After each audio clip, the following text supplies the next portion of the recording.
د حضرت ابوبکر صدیق او حضرت ابن زبیر، حضرت علی وغیره رضی الله تعالی عنہ د منځونو حالات.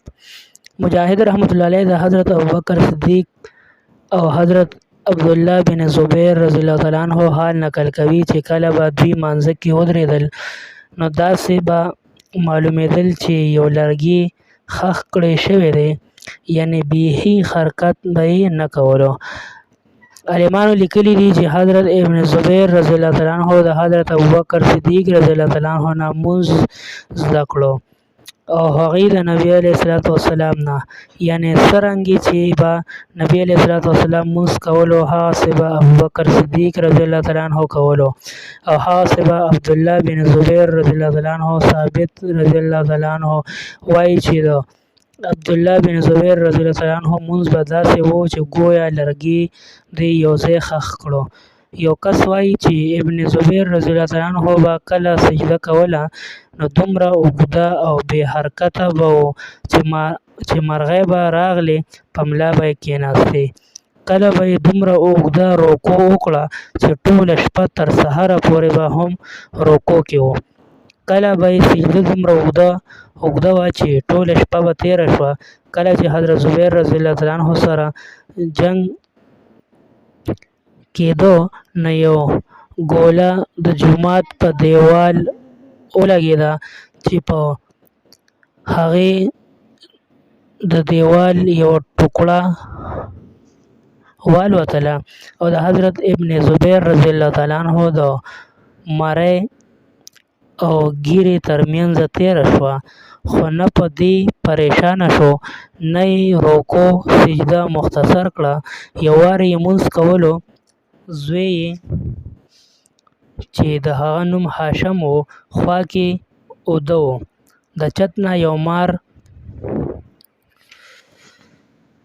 راپرېوت او د بچي نه تاو شو. هغه چغې کړې، د کور خلک ټول په منډه راغلل، شور شو، هغه مار یې وواژه.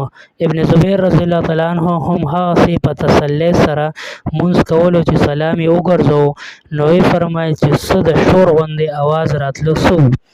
بیبي ورته وویل چې الله تعالی دې په تا رحم وکړي، بچی خو به مړ شوی و، تا ته اړوپته ونه لګېده. ویې فرمایل رک شئ، که مانځه کې مې بل خوا توجه او خیال کولی نو مونځ به چېرته پاتې شوی و. حضرت عمر رضی الله تعالی عنہ په آخر وخت کې کله چې په خنجر ووهلی شو چې د هغې په وجه د هغې وفات وشو نو هر وخت به ترې وینه بهېدله او زیات به بېهوشه و، خو په دې حالت کې به هم کله چې د مانځه دپاره بیدارولی شو په دغې حالت کې به یې مونځ ادا کولو او ارشاد به یې فرمایو چې په اسلام کې د هغې کس هېڅ حصه نشته څوک چې مونځ پرېږدي. حضرت عثمان رضی الله تعالی عنہ به ټوله شپه ویښ و او په یو رکعت کې به یې پوره قرآن شریف ختمولو. د حضرت علی رضی الله تعالی عنہ عادت مبارک دا و چې کله به د مانځه وخت راغی نو په بدن به یې رپېدل راغلل او مخ به یې زیړ شو. چا ترې تپوس وکړو چې دا څه خبره ده؟ ویې فرمایل چې د هغې امانت وخت دی کوم چې الله جل شانه په اسمانونو او ځمکه او په غرونو نازل کړو نو هغوی د دې د اوچتولو نه عاجزه شو او ما هغه اوچت کړو. حلب بن ایوب رحمت الله علیه نه چا تپوس وکړو چې تا په مانځه کې مچان نه تنګوي؟ ویې فرمایل چې دا بدکاره هلک د حکومت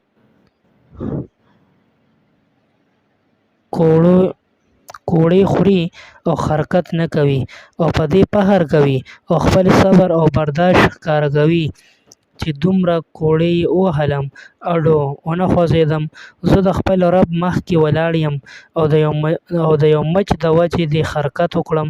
مسلم بن یسار رحمت الله علیه چې په کله د مانځه دپاره ودرېدو نو د خپل کور خلکو ته به یې وویل چې تاسو خبرې کوئ، ما ته ستاسو د خبرو پته نه لګي.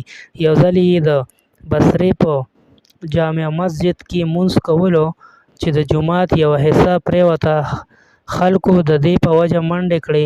هلته جمع شو، شور او غوغا شوه، خو هغه ته اډوفته ونه لګېده.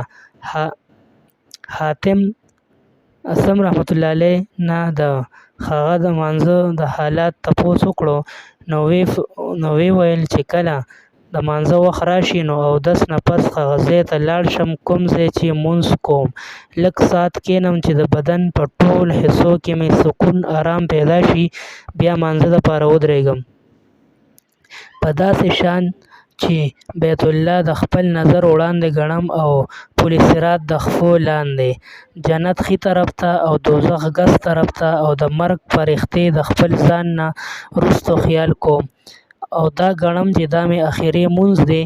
دې نه پس پوره خضوع سره مونځ کوم او بیا د امید او د ویرې ترمنځه اوسم چې نه ده معلومه قبول شو که نه.